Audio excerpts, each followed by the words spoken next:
দাদা, আজকে অনুষ্ঠান নিয়ে কিছু বলো। তোমার চোখে জল দেখলাম আজকে, অনেকদিন পরে, যেটা কখনো দেখিনি, এক্সপেক্টও করিনি।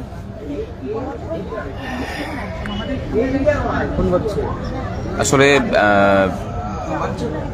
আমি বরাবরই বিশ্বাস করে এসেছি যে যে কাজটা অন্যরা করবে সেটা আমি নিজে করে দেখিয়ে পরে তারপরে বাকিদের করব। এবারে শারীরিক কারণে আমি বুঝতে পারিনি এখনো পর্যন্ত।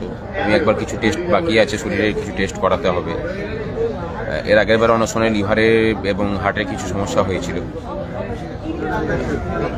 লড়াইটা চলবে আর কি, মানে যাদের ভরসাতে লড়াইটাকে চালিয়ে নিয়ে যাচ্ছি, আশা করি যে সেসব কর্মচারীরা জাগবেন, মানে সমস্ত কর্মচারী এখন এই যারা বসেছেন একটা বিশ্বাস নিয়েই বসেছেন যে আমাদের মধ্যে কোনো বিভেদ নেই। বিভিন্ন সংগঠনের মধ্যে যে ভাগ ভাগ টুকরো টুকরো দ্বীপের মতো আমরা হয়ে আছি, সংগ্রামী যৌথ মঞ্চ সেই দ্বীপগুলোকে অনেকটা একটা জায়গায় মেলাতে সমর্থ হয়েছে।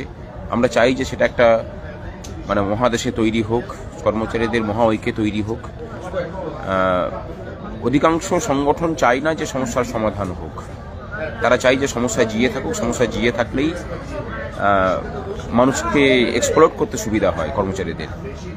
যদি সমাধান চান তাহলে দ্রুত তার অ্যাকশনেও মানে এমন কার্যকর পদক্ষেপ নেওয়া প্রয়োজন যেটা দিয়ে সমস্যার সমাধান হতে পারে। আমরা বিগত 1 বছর ধরে সেসব কাজগুলোই করে এসেছি। দুর্ভাগ্যের বিষয় যে অন্যদের সহযোগিতা সেরকমভাবে পাইনি, ভবিষ্যতে পাবো বলে আশাও করি না। কিন্তু লড়াইটা নিজেদের দমিয়ে লড়তে হবে। কর্মচারীরা যারা চাইছেন যে হ্যাঁ সমস্যার সমাধান হোক, তারা যোগ দিন, এটুকুই বলার।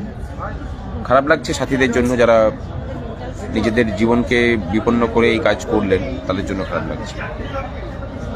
এবং মানে গর্বে বুকটা ভরে উঠছে যে হ্যাঁ নিজেদেরকে স্যাক্রিফাইস করে মানুষের অধিকার অর্জনের জন্য মানুষজন এখনো পর্যন্ত আছে।